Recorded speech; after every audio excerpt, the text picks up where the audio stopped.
ngir yéeg ci lu gaaw bépp xibaar bi am Porokhane abonnel ci sunu chaîne YouTube bii di Porokhane Actu TV te nga bës cloche bii.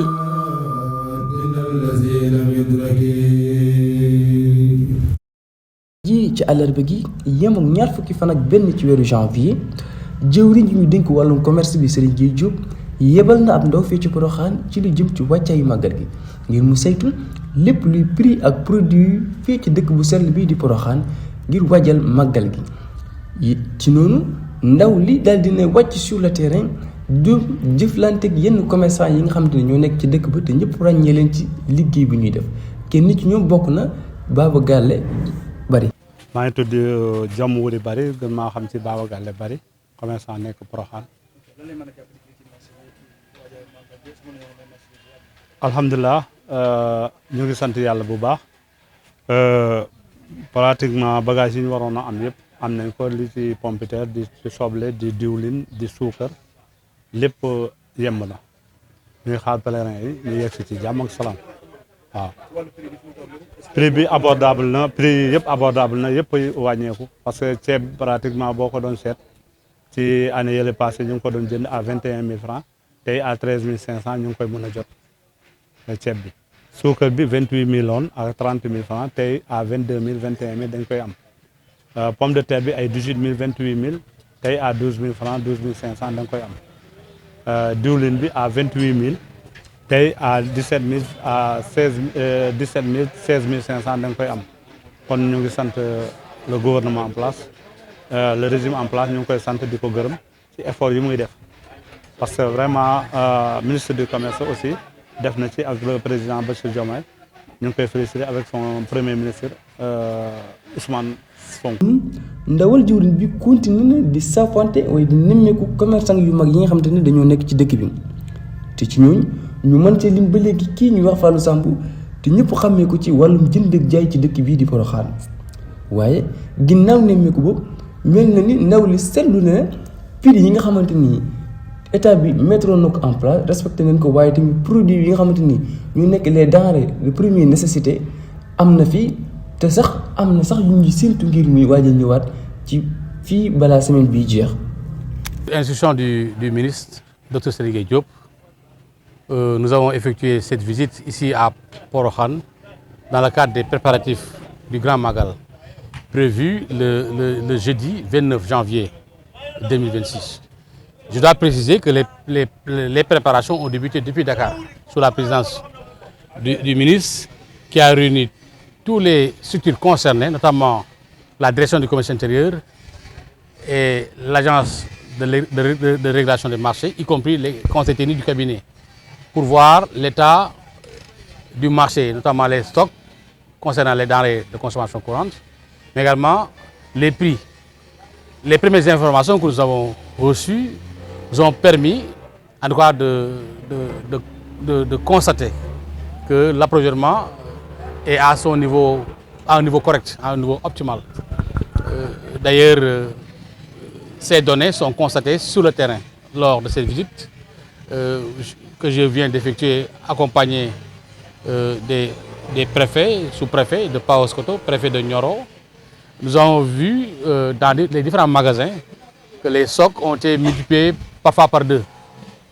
par rapport à le niveau de l'année passée. Mais nous avons donné des instructions à nos services pour veiller au grain, pour qu'il n'y ait aucune rupture concernant l'approvisionnement, surtout pour les denrées de consommation courante. Le Magal de Porokhane est un Magal qui polarise beaucoup de pèlerins, des millions de visiteurs seront là donc à partir de la semaine prochaine pour célébrer Sokhna Mame Diarra, la mère de Cheikh Ahmadou Bamba, le fondateur du mouridisme. C'est pourquoi,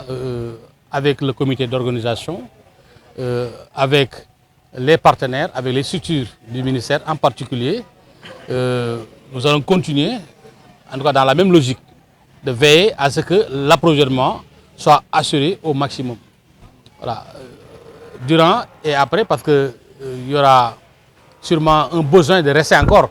parce que le Magal de Porokhane va se tenir un jeudi, le jeudi 29, je l'ai dit tout à l'heure, mais le vendredi, c'est sûr que les pèlerins vont vouloir rester encore. peut-être même pour poursuivre durant le week-end. Donc nous sommes en train de travailler avec les demi-grossistes, les grossistes, les détaillants, pour en tout cas l'approvisionnement puisse couvrir toutes ces périodes. Oui, nous avons pu noter que les prix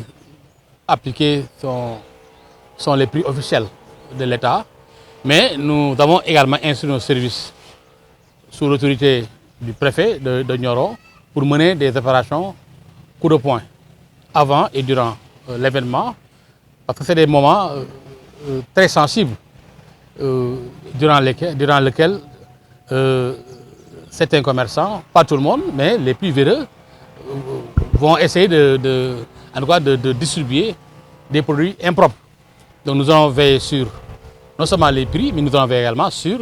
la qualité des produits qui sont mis sur le marché. waaw tey dañu ñëw fii Porokhane ci institution ministre docteur Serigne Diop ministre de l'industrie et du commerce pour ñu xool gën a xool préparation gën a saytu préparation wu Magal Porokhane bi li may wax rek mooy préparation bi commencé nañ ko depuis Dakar ci réunion yi nga xam ne moom la ministre présidé ànd ceeg tous les services notamment la direction du commerce intérieur l'agence de régulation des marchés y compris les conseils techniques de son cabinet réunion yooyu ak retour yu ñu am li ñu ci gis mooy approvisionnement bu correct la naam màggal bi màggal bu mag la ndax day polariser beaucoup de visiteurs des millions de visiteurs yi ñëw célébrer suñu maam soxna maam Diarra Bousso moom yaayu Cheikh Ahmadou Bamba fondateur du mouridisme loolu rek moo tax tamit ñu ñëw toog ñu Dakar mais dañu ñëw gis suñu bët yemuñu rek ci information yi ñuy jox mais dañu ñëw xool suñu bët te ba ñu xoolee aussi dugg naa ci magasin yi dugg naa ci dépôt yi gis naa ci wàllu ceeb ci wàllu dëwlin ci wàllu suukar l'approvisionnement est correct d'ailleurs sax maa ngi ñaax sama mbokku commerçant yi parce que bis bi day xat donc semaine prochaine na commencé xat nañ fexe ba fii feek samedi képp ku amoon commande en cours ñu fexe ba mu ñëw mu teel a ñëw parce que période màggal bi visiteurs bi ak xataay bi donc camions yi dañu am jafe-jafe pour mën a stationner wu donc ñoom dégg nañ ci baax li ma leen wax ci wàllu approvisionnement bi xel mën na dal donc pour ñu dem ci màggalu jàmm wax nañ aussi jox nañu instruction nos services de contrôle ñu gën a accélérer aussi gën a renforcer contrôle bi naam tàmbali nañ ko mais nañ ko gën a renforcer def ay opération coup de poing avant màggal bi ak durant màggal bi parce que léeg-léeg période yooyu période de pic de consommation la donc yenn commerçants yi du ñëpp mais am na ñoo xam ne ci période yooyu la ñuy profité di dugal ay produits yoo xam ne baaxul ay produits yoo xam ne c'est des produits impropres te nañ xam ne que les volontaires de la consommation seront là les contrôleurs seront là sous l'autorité du préfet du sous-préfet pour veiller au grain. waaye njëg yi ba ma wëree ànd ceeg service yi gis nañ njëg yi c'est les prix officiels que les commerçants yi moom la ñu appliqué moo tax ma ñaax leen na leen borom bis bi rek tax nañu góorgóorlu ci wàllu woowule ndax soxna maam Diarra moom yaayu moom Cheikh Ahmadou Bamba Mbacké fondateur du mouridisme moom loo ko jënd rek jar na ko waaw parce que référence la ci soxna yi à l'échelle planétaire rawatina suñu réew mi ci wàllu nga xam ne ñi cëpp ay jullit lañu